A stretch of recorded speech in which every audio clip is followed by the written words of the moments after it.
बिस्मिल्लाहिर्रहमानिर्रहीम। अस्सलाम वालेकुम दोस्तों, वेलकम टू कोर्निर। आज की वीडियो हम डिस्कस करेंगे लेक्चर 32। तो वीडियो के अंदर क्लास में देखिएगा ताकि कोई भी इंपॉर्टेंट कॉन्सेप्ट आपका मिस ना। बाकी वीडियो अच्छी लगी तो लाइक लाजमी कीजिएगा, चैनल को सब्सक्राइब कीजिएगा और बेल आइकन को प्रेस कीजिएगा ताकि हमारे चैनल में मजीद अपडेट्स आपको टाइमली मिलती रहे। इसके अलावा हमारे चैनल क्लास में जाकर विजिट कीजिएगा, काफ़ी सारा हेल्पफुल डाटा पड़ा हुआ है जो आपके लिए बहुत ज़्यादा बेनिफिशियल होने वाला है।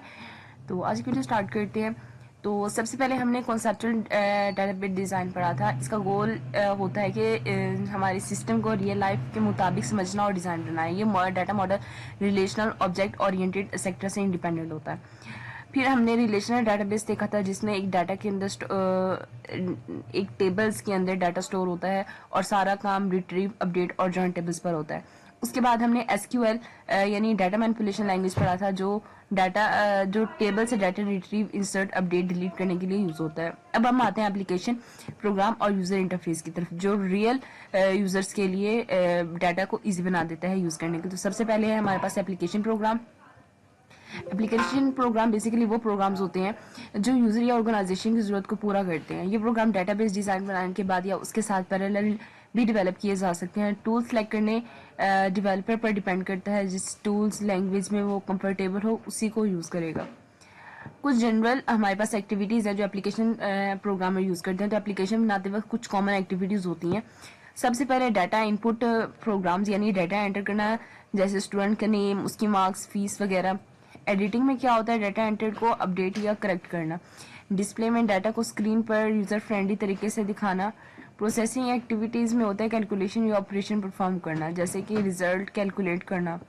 रिपोर्ट्स में होता है कि फाइनल आउटपुट जनरेट करना है, जैसे marksheet, monthly report etcetera. User interface वो पार्ट होता है जो डायरेक्टली यूजर को सामने होता है, यूजर के सामने होता है। यूजर सिस्टम के साथ इंटरेक्ट करता है। यूजर की नज़र में सिस्टम उसके इंटरफेस होता है। अगर इंटरफेस अच्छा हो तो यूजर छोटी मोटी प्रॉब्लम्स इग्नोर कर देता है। अगर इंटरफेस बुरा हो तो सिस्टम कितना भी फास्ट या पावरफुल ना हो यूजर को पसंद ही नहीं आता। तो सबसे बड़ी चीज़ होती है उसका इंटरफेस। तो इफेक्टिव इंटरफेस करने की कुछ फीचर्स होती है। सबसे पहले तो ये चीज़ होती है कि हमारा यूज़र फ्रेंडली हो, यानी इजी टू लर्न और इजी टू यूज़ हो। फिर होता है यूज़र की एक्सेप्टेशंस और उसके वर्क फ्लो के साथ मैच करे।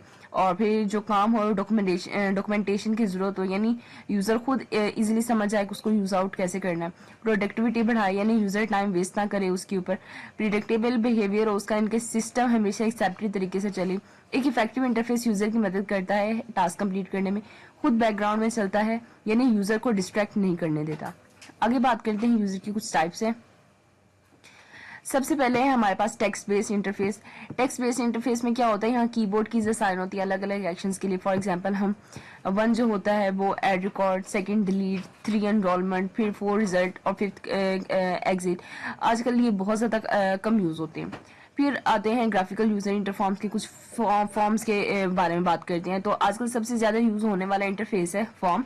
इसमें बटन्स, मेन्यूज और फॉर्म होती है। फॉर एग्जांपल एमएस वर्ड का इंटरफेस, ऑनलाइन एडमिशन का जो फॉर्म होता है उसमें ये सारा फॉर्म का ही काम होता है।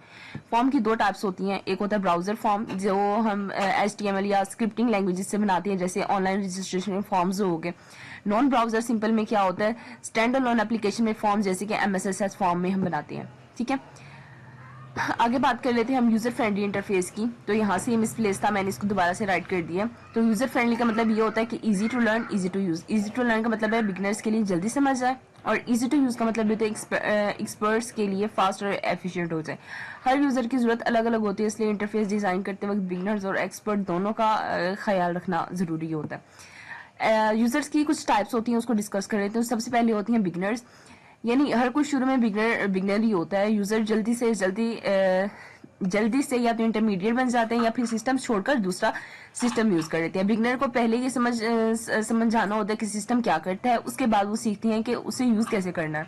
इसके लिए बिगनर्स के इंट्रोडक्टरी डायलॉग बॉक्स या गाइडेड और अच्छा ऑप्शन होता है, लेकिन ऑनलाइन हेल्प बिगनर्स के लिए यूजफुल नहीं होती, क्योंकि ये तो उन्हें पता नहीं होता कि ऑनलाइन हेल्प है या उन्हें यूज करना नहीं आता। बिगनर को टास्क ओरिएंटेड गाइड चाहिए होता है। फॉर एग्जांपल इनवॉइस है हमारे पास, वो कैसे बनाएंगे इंस्टीड ऑफ मेन्यू आइटम्स का मतलब क्या होता है। ठीक है। इंटरमीडिएट क्या होता है, हमारे पास दरमियान लेवल के जो यूजर्स होते हैं उनको कहा जाता है। ज्यादातर यूजर इसी कैटेगरी में आते हैं, इन्हें सिस्टम की बेसिक फंक्शनलिटी पता होती है लेकिन छोटी मोटी चीजें भूल जाते हैं। इनके लिए जो यूजर इंटरफेस होता है सबसे ज्यादा इंपॉर्टेंट होता है। माइक्रोसॉफ्ट वर्ड का मेन्यू सिस्टम इनके लिए हेल्पफुल होता है क्योंकि मेन्यू देखकर याद आ जाता है कि कौन सा ऑप्शन अवेलेबल है। इंटरमीडिएट यूजर के लिए ऑनलाइन हेल्प भी जरूरी होती है, वो मोस्टली इंडेक्स के जरिए ही सर्च करते हैं। अब बात करते हैं एक्सपर्ट यूजर के लिए। एक्सपर्ट को सिस्टम कैसे यूज करना है, एक्सपर्ट्स को ऑलरेडी पता होता है कि सिस्टम को कैसे यूज करना है और वो स्पीड और एफिशिएंसी चाहते हैं। इन्हें शॉर्टकट्स पसंद होती हैं जो कीबोर्ड बेस्ड नेविगेशन के अकॉर्डिंग अप्लाई होती हैं। और जो एक्सपर्ट होते हैं वो कस्टमाइजेशन पसंद करते हैं, जैसे अपने वर्कशीट को सेट करना। लेकिन कस्टमाइजेशन जो डेवलप करना कॉस्टली हो जाता है, इसलिए सोच समझ कर ऐड करना चाहिए। अगर कस्टमाइजेशन दी जाए तो जो सिस्टम होता है उसको यूजर सेटिंग हर सेक्शन के लिए सेव करनी चाहिए, वरना यूजर को हर दफा फिर से अरेंज करना पड़ेगा जो इरिटेटिंग हो जाता है बहुत ज्यादा। अब कुछ टिप्स हैं यहाँ पे यूजर फ्रेंडली के लिए। तो इंटरफेस जब डिजाइन करते हैं उसमें कुछ इंपॉर्टेंट चीजें फॉलो करनी चाहिए। सबसे पहले तो ये जो इंटरफेस है वो यूजर फ्रेंडली हो, बटन और टेक्स्ट बॉक्सेस इजीली विजिबल और एक्सेसिबल हो। यूजर को हमेशा लगना चाहिए कि वो फॉर्म के इंचार्ज है, यानी सिस्टम पर कंट्रोल उसके पास हो। इंटरफेस जो है ऐसा डिजाइन हो कि यूजर की मेमोरी यूज हो, यानी चीजें नेचुरली लगती रहें, उनको कोई चीज भूले ना। इंटरफेस डिजाइन में कंसिस्टेंसी होनी चाहिए, लाइक उसका सेम स्टाइल हो, सेम पैटर्न हो, कोई भी चीज इरेगुलर ना हो। इंटरफेस प्रोसेस हो ना कि सिर्फ डाटा स्ट्रक्चर बेस्ड हो, यानी यूजर का जो वर्क फ्लो है उसके मुताबिक होना चाहिए। एंटिटीज और रिलेशनशिप क्या होते हैं, ये हम डेटाबेस में बनाते हैं। ठीक है, डेटाबेस में हम ये फॉर्म्स बनाते हैं और ये भी हमारा फॉर्म उसी में ही बनता है। ठीक है, अब कैसे बनेगा वो मैं लेक्चर में इंशाल्लाह आप लोगों के साथ शेयर करूंगी कि हम MSSX के थ्रू एक बटन को कैसे बनाते हैं, फॉर्म को कैसे बनाते हैं और ये फॉर्म कैसे फिल करते हैं। विंडो कंट्रोल बेसिकली क्या होता है, इंटरफेस में डिफरेंट टूल्स यूज होते हैं डाटा इनपुट और आउटपुट के लिए, जैसे कि उसके बटन्स हो गए, चेक बॉक्सेस हो गए, टेक्स्ट बॉक्सेस हो गए। बटन्स ओके और कैंसिल के यूज करते हैं, चेक बॉक्सेस में हम येस और नो के ऑप्शन सेलेक्ट करते हैं, टेक्स्ट बॉक्सेस में हम डाटा, नंबर्स, डेट्स, इनपुट्स के लिए यूज करते हैं। और इसके अलावा ये नंबर्स वाला था। ठीक है, समरी में मैं आप लोगों को बता दूं कि आज की मैं क्या पढ़ा था। तो एप्लीकेशन प्रोग्राम बनाने के लिए यूजर इंटरफेस बहुत ज्यादा इंपॉर्टेंट होता है। यूजर की 3 लेवल्स होती हैं, पहला beginner, then intermediate, then expert. हर टाइप के यूजर के लिए अलग अलग सपोर्ट और डिजाइन होती है। User friendly interface is equal to simple, constant और प्रोसेस ओरिएंटेड। फॉर्म्स और कंट्रोल में क्या क्या होता है कि तो बटन होते हैं, दूसरा टेक्स्ट बॉक्सेस होते हैं, तीसरा चेक बॉक्सेस होते हैं जो सिस्टम को ईजी बना देती है। नेक्स्ट लेक्चर इंशाल्लाह नेक्स्ट वीडियो में पढ़ेंगे। या था आज का लेक्चर, उम्मीद आप लोगों को पसंद आएगा। वीडियो चलेगी तो लाइक लाजमी कीजिएगा, चैनल को सब्सक्राइब कीजिएगा और बेल आइकन को प्रेस कीजिएगा ताकि हमारे चैनल से मजीद अपडेट्स आपको टाइमली मिलती रहे। मिलेंगे नेक्स्ट वीडियो में एक नई अपडेट के साथ। बहुत ज्यादा ख्याल रखिएगा, दुआ में याद रखिएगा। तब तक के लिए अल्लाह।